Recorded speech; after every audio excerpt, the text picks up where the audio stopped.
Hello everyone, my name is Steffen Eriksen and I'm an assistant professor in finance here at the Faculty of Economics and Business. And I'm here to tell you what my best teaching practice is. So in the past couple of years, when we're all forced to teach online, we were given some tools to accomplish this. However, I found them quite lacking. And I wanted to make it a more fun and interactive experience for everyone, so here's what I did. And rather than doing just one thing, I actually did a whole bunch of different things. So first off, I streamed all my lectures here on Twitch together with my assistants. And compared to Blackboard Collaborate, it not only provided me with a lot more stability, but also with the chance to personalize it exactly the way I wanted.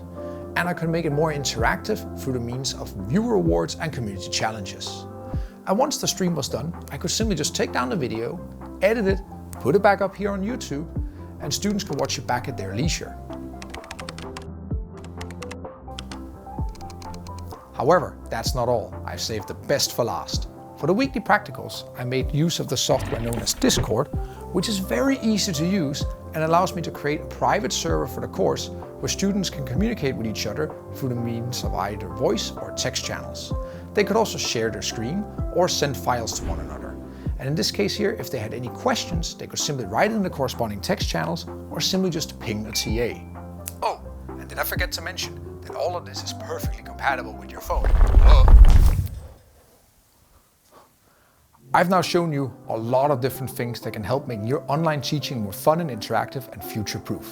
And especially Discord is easy to use. Yeah.